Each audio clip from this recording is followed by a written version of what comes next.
Good evening, everybody. This is the Hillbilly Think Tank coming at you live from Tunnel Hills here in Hardin County, Kentucky. And I am the Hillbilly Think Tank, Spencer Keck. And it's an amazing, amazing day today. It's been a long day, starting off a lot later than normal, but I'm just dumbfounded by some of the things I've seen in the news. Only got time to go over a couple of them. Again, this is the Hillbilly Think Tank. I am the educated hillbilly. No, that's not an oxymoron. Don't call me a moron. There have been educated, emancipated, and erudite hillbillies since we came through the Cumberland Gap with Daniel Boone. Now, y'all, I'm sure you've seen how the Orange Jesus has portrayed himself this week. It's absolutely amazing. And Wall Street, it turns out, loves war. They're not having any problems with the gas prices being up, diesel prices being up, with the high cost of fertilizer for farmers. It's not bothering the S&P 500 one bit.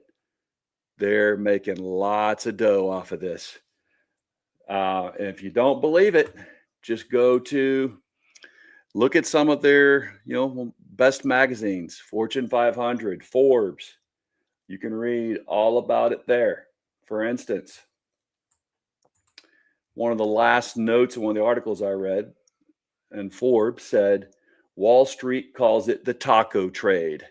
Trump always chickens out, coined by FT columnist Robert Armstrong after Trump abruptly paused his Liberation Day tariffs in April 2025. But what started as a joke has become some hard, serious liquidity. Morgan Stanley's Mike Wilson told clients in a Sunday note that the Iran sell-off was a correction inside an ongoing bull market with earnings accelerating into the oil shock rather than rolling over. The median S&P 500 company is now growing EPs at a double-digit pace, the fastest since 2021. The market trades in advance of the headlines, Wilson wrote. Investors should do the same. So they are basically just trading off of the headlines and making money up and down. It doesn't matter. They're making money off of this. This war is not causing them any pain when it comes to the gas pumps, when it comes to fertilizer costs, when it comes to the high costs now that we're going to be seeing when it comes to food and everything else we need to buy. So if they're not feeling it, why is it that we're feeling it so bad? Well, obviously, it does mean something to us when the cost of oil prices go up and jack up the cost at the fuel tank. When fertilizer is unaffordable and that raises the price of groceries, that costs all of us on Main Street. But we know Wall Street and Main Street are worlds apart. Y'all, let's look at this same time. What is it that the Orange Jesus is doing? We know he started a fight with the Pope. And, apparently this doesn't bother him at all. And, that doesn't bother some people, and that's cool. I'm not Catholic, but I do think this Pope made some good points. But let's look at how our Orange Jesus sees himself as it is. What is his image of himself? There's been widespread condemnation after Donald Trump posted on social media an AI-generated image of himself as a Jesus-like figure. He's also been criticizing the Pope, who's been critical of the Iran war. Pope Leo says he's not afraid of the Trump administration, and the social media picture has now been deleted. Ali Maqbool, our religion editor, has that story. The US president bathed in golden light, apparently healing a sick man. Many saw the image as blasphemous. Donald Trump has now deleted it, but said he wasn't trying to be Jesus. I thought it was me as a doctor and had to do with Red Cross as a Red Cross worker there, which we support. And only the fake news could come up with that one. Overnight, the president did also launch a scathing verbal attack on the Pope. I'm not a big fan of Pope Leo.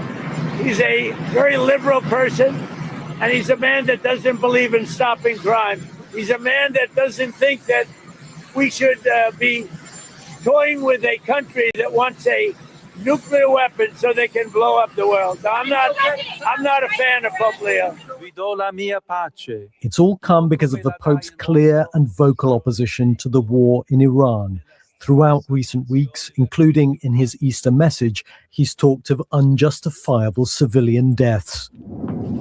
On a flight starting a trip to Africa, Pope Leo was asked for his response to the president's posts and insults. I do not look at my role as being politician. I don't want to get into a debate with him. I don't think that the message of the gospel is meant to be abused in the way that some people are doing. And I will continue to speak out loud against war, looking to promote peace. Donald Trump's now said Pope Leo was only elected because of him. He posted this image during the conclave last year. But there are suggestions that in this confrontation, even some of his supporters think he's gone too far. Aleem Maqbool, BBC News. American warships are now enforcing a blockade of maritime traffic entering and leaving all Iranian ports, including via the Strait of Hormuz. The aim to stop Iran's oil exports after the breakdown of peace talks at the weekend. Tehran has threatened to retaliate, but Donald Trump has warned that if Iran tries to breach the blockade with so-called fast attack ships, they'll be eliminated. All this, of course, comes in the middle of what's supposed to be a 2-week ceasefire. Well, since the start of the war, 6 weeks. So we've got Orange Jesus raising people from the dead, while at the same time basking in the power to wipe a whole civilization off the earth if he so chooses. When is enough going to be enough? I keep asking this, and I haven't quite gotten a real answer yet. When is enough enough? When is it enough that this crazy son of a gun, I mean, what can he not do that will not get people to push back? I mean, everything is given a pass by the guardians of the pedophile. Pedophilia, given a pass. Assaulting young women, given a pass. Being a friends with Jeffrey, given a pass. Protecting Jeffrey and anyone else in the files, given a pass. Dressing up like the Pope and saying, elect me as Pope previously. Just a joke, given a pass. Saying, I'm going to wipe a country, a civilization off the face of the earth. Praise be to Allah. Given a pass. He's invoked the name of Allah twice now in tweets.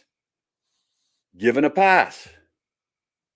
Now, he is portraying himself as Jesus H. Christ. And what are we doing? Apparently, giving him a pass. So we got here a re-rendering and a correction of that picture, according to Valhalla VFT. He says, I know a lot of people are outraged. Don't worry. I went in ahead and fixed Trump's picture to make it actually accurate. Enjoy all the little details. So, yeah, I do enjoy all the little details there.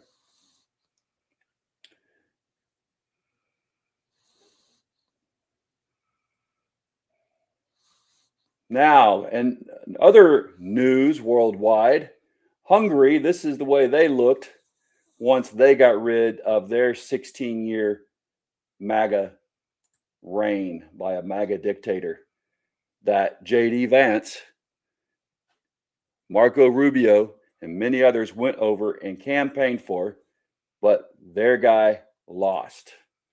But here's what it looks like and sounds like when fascism loses.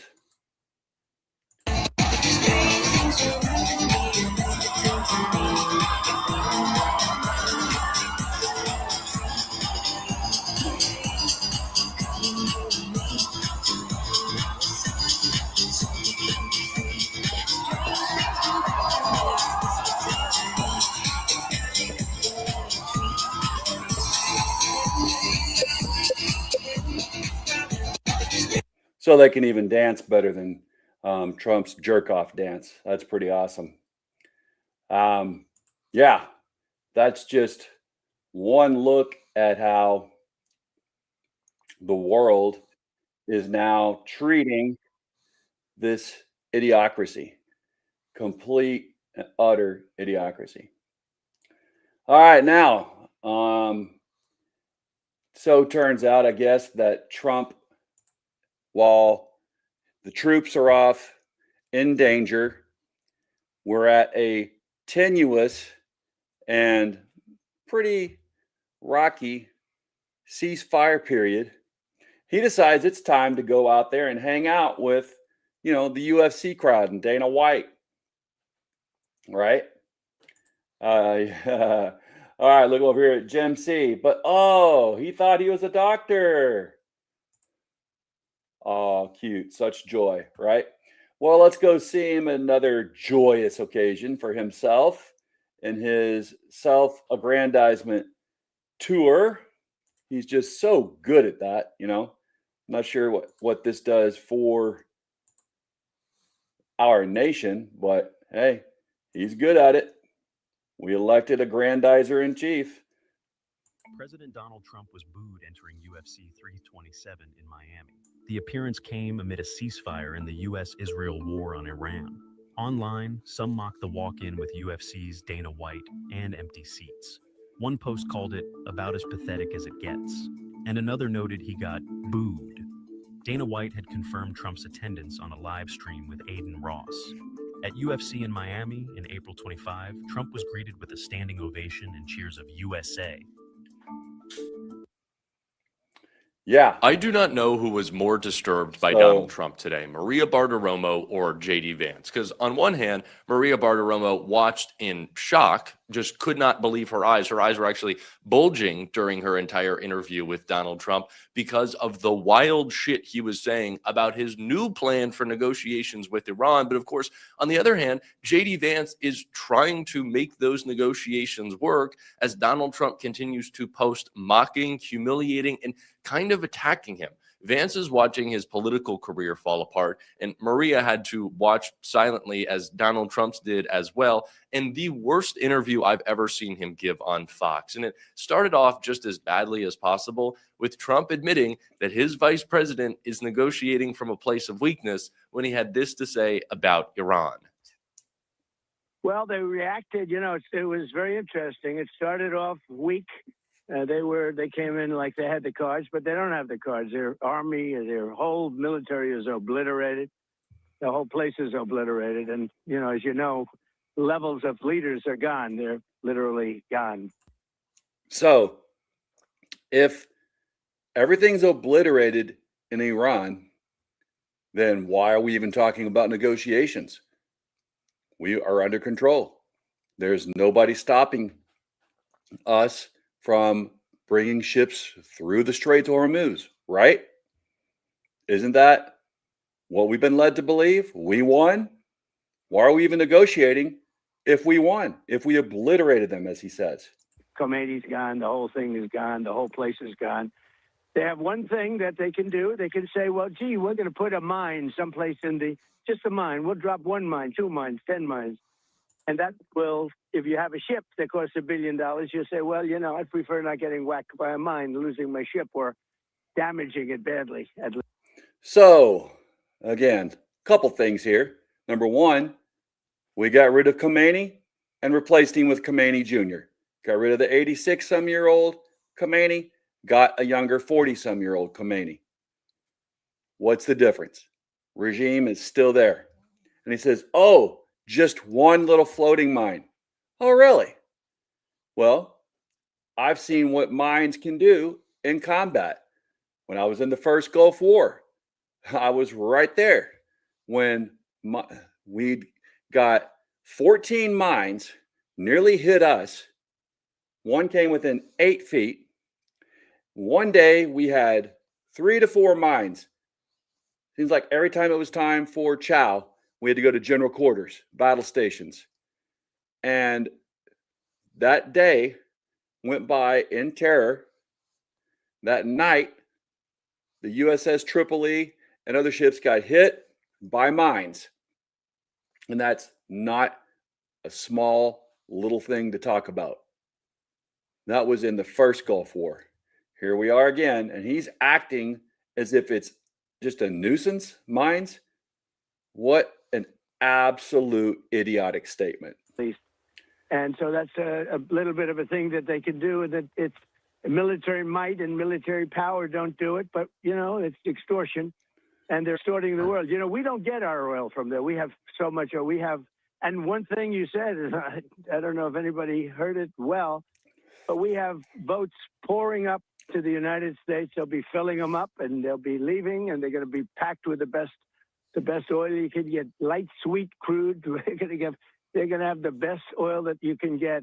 But so that's interesting. And so here's where those ships would have to sail from. Yeah, they're not packing our ports, and they're not all headed over here. That's a bunch of horse shit. It's great because we have a lot of oil. We don't get any. I mean, literally last year it was 1%. We did that as a favor. We don't need the Strait. But other countries do. And I will tell you, while we're on the subject, we're very disappointed with NATO. We're very, very disappointed that they didn't come. Now they want to come and they want to help with the Strait. And it won't take long to clean it out. So we're going to clean out the Strait, and they'll be able to use the Strait in not too long a distance. But So the Strait of Hormuz will come up again in this interview because, of course, it will. And it did. And I can't even explain to you the wildest way possible. I'm just going to tease it up. I'm going to tee it up with that because you're going to want to stick around for what Donald Trump's brilliant plan was with the Strait. But he is saying that Iran came in negotiating from a place of strength. And Trump says, well, they shouldn't have been doing that because they have no strength. Well, then how are they coming in and negotiating from that place? And why have these negotiations not gone well? It seems like you are admitting that they are coming from a place of strength. So they absolutely are coming from a place of strength. They've got drones that cost a few $100s, and our missiles that we use to shoot them down cost millions. And we're running out of them. And we're telling other countries, come on in. We'll shoot down the drones if they come your way. This is absolute nonsense. This is a way to start another worldwide Great Depression. If you don't recall, Herbert Hoover loved him some tariffs. Used tariffs all the time. Herbert Hoover loved letting corporations run amok and do whatever they wanted without any regulation and without any strictures on what they could do to you and me. So high tariffs, people speculating on the stock market willy-nilly that had no business being there. And we ended up with worldwide economic collapse. And it took someone coming in, the name of Franklin Delano Roosevelt, to clean it all up.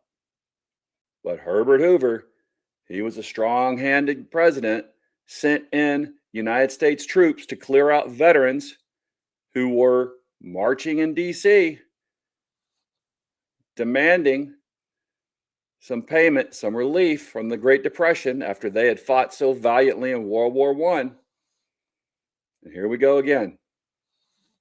So what are we going to do? When are our senators, congressmen, and women going to stand up, have some backbone, and become that third pillar of democracy that they're supposed to be?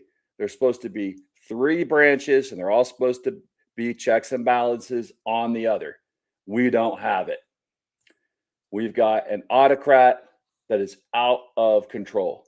And of course, war, I did not vote for the orange orangutan. I did not vote for anyone who had bone spurs and couldn't serve his nation due to fucking bone spurs. So no, I did not vote for this clown. All right, so it is up to us, because no one else is coming to rescue us. It's up to us to daily call your senators, your congressmen, and tell them that they must impeach this president. They must impeach Whiskey Pete Keg's Breath. There's no other way around it.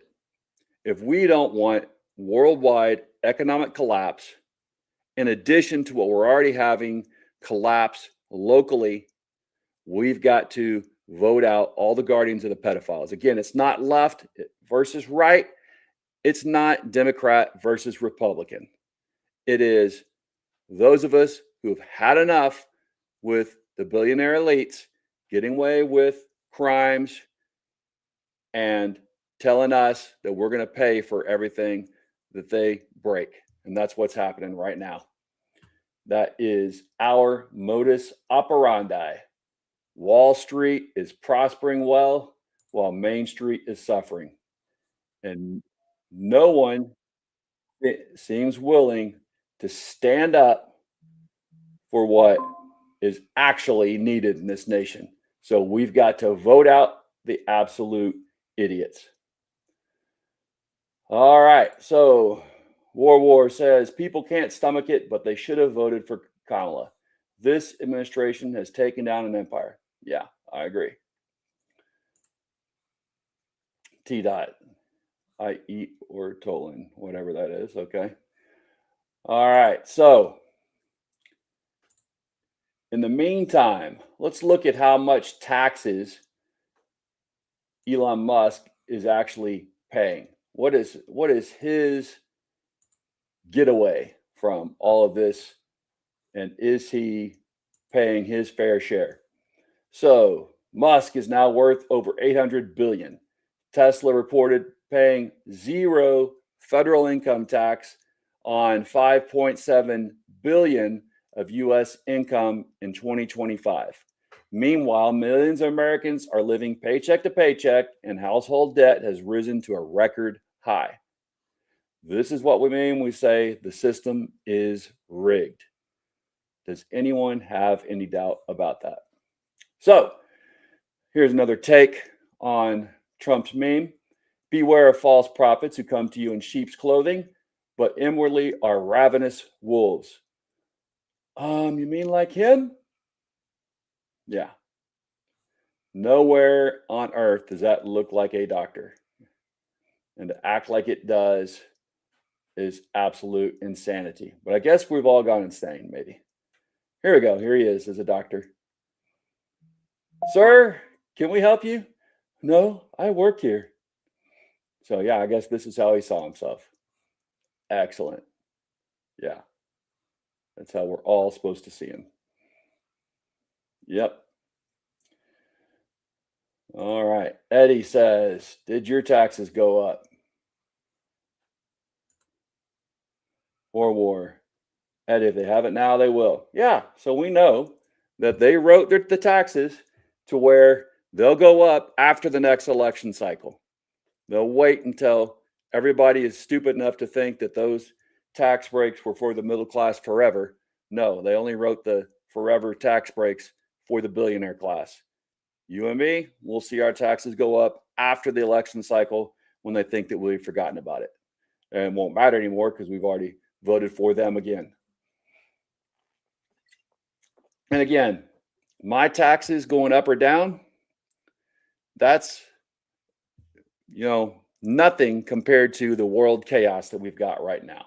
I would take world not being in chaos, not seeing any more servicemen and women dying for oil.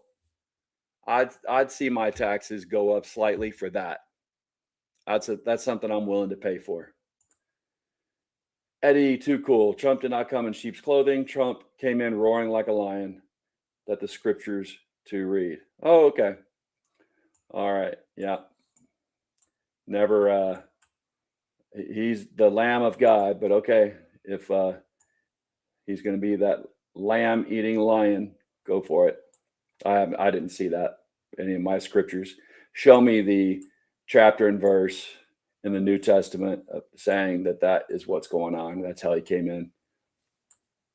He's the kind of guy who washed his disciples' feet. He was not too good to wash his own disciples' feet. There's nothing showing more humility and sacrifice and no more better example of a servant leader than Jesus Christ washing his disciples' feet. You know, I remember back then they didn't have shoes that covered everything. These are sandals. These are people walking through dust and sand and grime day in, day out. The feet were nasty. And yet he said, hey, I will wash your feet. So servant leadership. Yep. That is what my hero, JC, the rebel Jesus, did. All right. So, and yes, I am Main Street, and he is not helping Main Street.